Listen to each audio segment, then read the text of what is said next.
bahwa skenario Allah, rencana Allah itu lebih baik daripada rencana kita.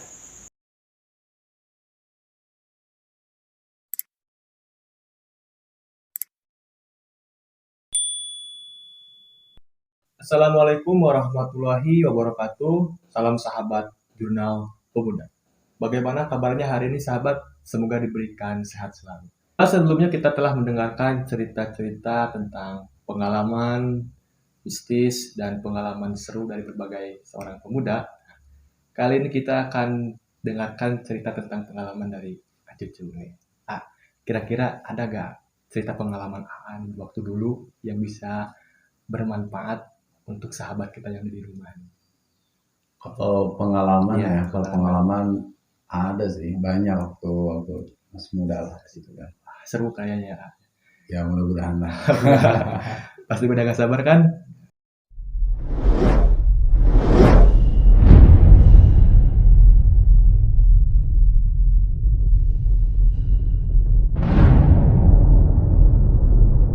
Wah, cerita apa nih, Pengalaman yang kayaknya menarik nih buat diceritain sama sahabat dan pemuda yang ada di rumah.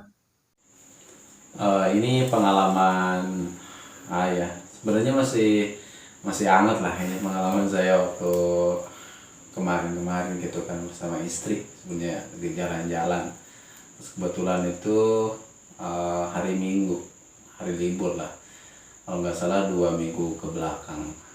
Ini kejadian yang mudah-mudahan menjadi motivasi bagi sahabat juga pemuda dan khususnya bagi eh, saya pribadi gitu.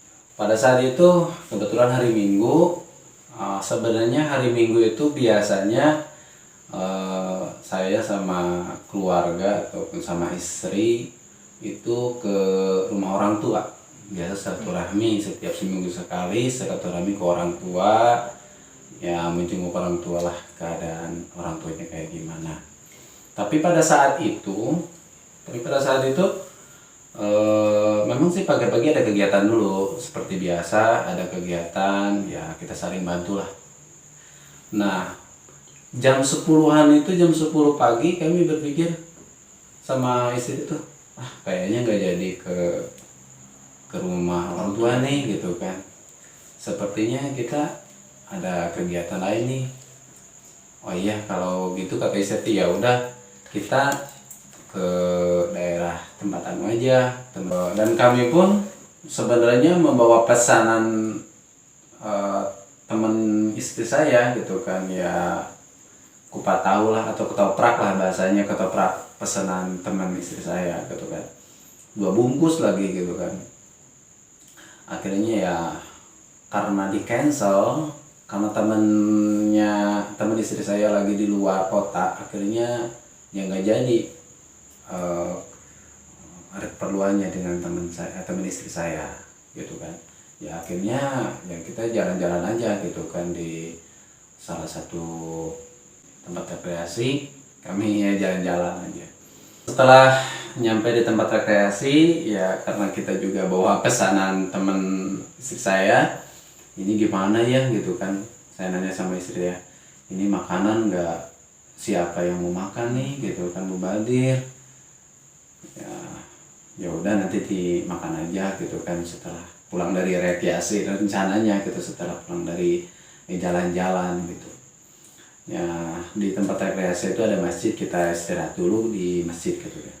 Pas kebetulan kita lagi jajan gitu kan, lagi makan jajanan di masjid, ada orang bolak-balik mondar-mandir gitu kan, kayak istrikaan gitu. Kenapa gitu kan ini orang, dan ini kayaknya bukan asli orang sini kelihatannya gitu kan.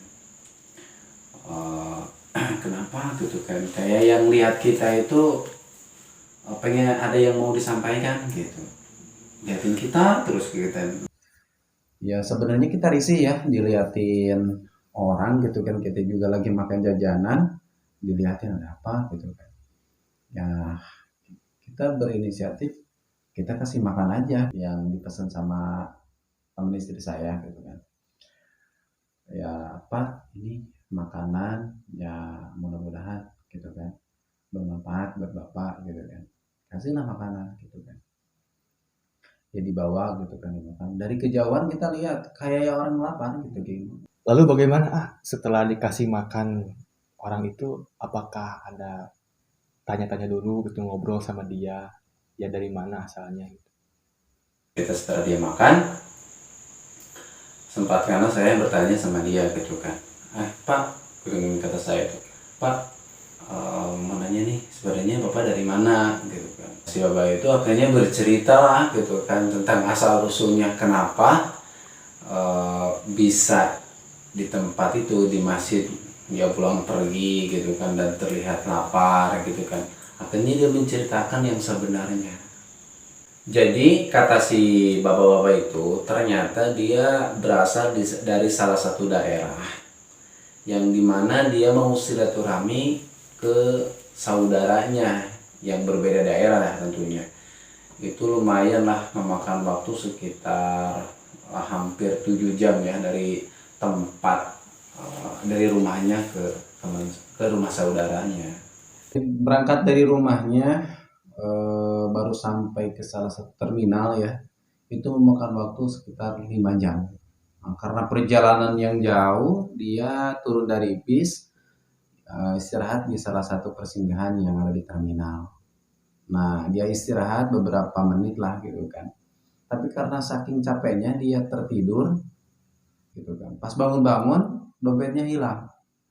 Semua gitu kan berkas-berkas yang penting-penting di dompet itu enggak ada.